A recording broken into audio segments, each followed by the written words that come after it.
Hello Second Wind friends. Today I'd like to make a bone broth with you.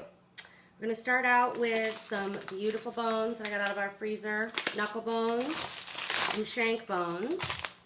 You got a pair of scissors here. What we need to do first is take them out of the packaging. Very simple to do. Take them out, big cut. So now we have our beautiful bones.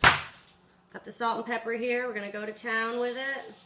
Some people say to put oil on the bones. I never do that. I find they have enough of a little bit of fat on them that will make you very happy. The thing that does need a little bit of oil are the vegetables that I'm going to put on here, because what I want to do is roast them a little bit with the bones before they go in the pot with the water. It'll give it a deeper flavor. Just put a little oil on, toss, toss. This is, because it's what I had today, was a half an onion and 2 ribs of celery cut up really coarsely. And there we have it. This goes in the oven for about 15 to 20 minutes, 400 degrees. So now our bones are done. I'm going to take them out of the oven and place them in the Instapot.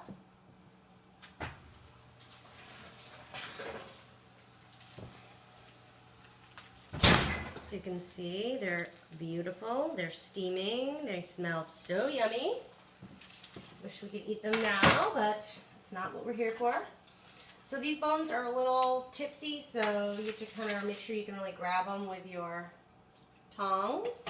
I have filled my 8-quart Instapot up halfway with water.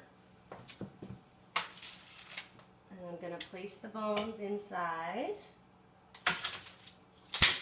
Ooh. Get tricky.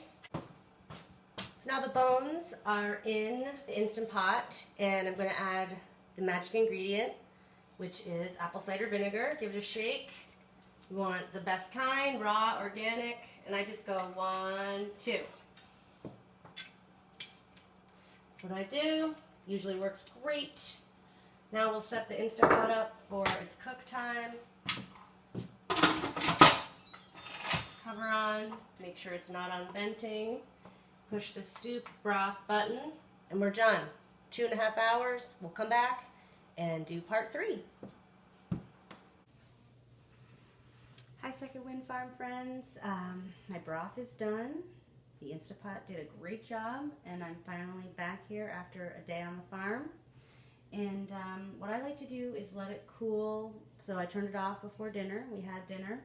And now it's cooled a little bit, and now I like to remove the bones, which I did just a moment ago, and then all the other things that are left behind in the broth, which is, as you can see, it's kind of a mixture of the celery and some of the bone marrow and all these wonderful things that I like, but I don't like them in my broth because it makes it hard to use. So I take them out, I strain all these things out.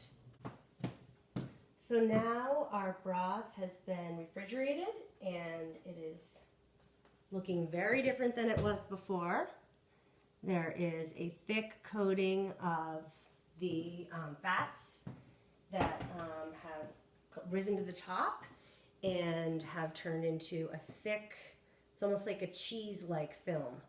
So I have a really good way to get the broth out and leave the fat behind. There's the fat layer, and then there's the gelatin, which is exactly what you want. That's all the good stuff, all the collagen, all the minerals, all the things. The reason that we're making this broth is something special. It's not just a flavor.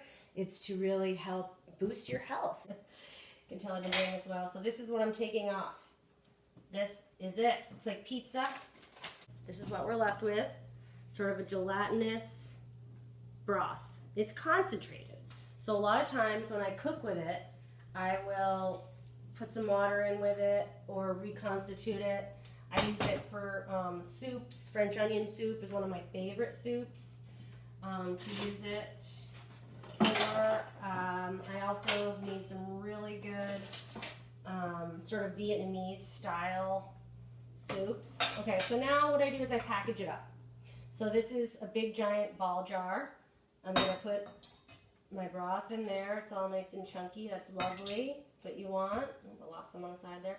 But you can, a lot of people, I suppose, would freeze this in like ice trays. I certainly have done that a few times. And it is kind of nice to just pull out a frozen glob of broth and throw it into whatever you're cooking to add a little extra goodness.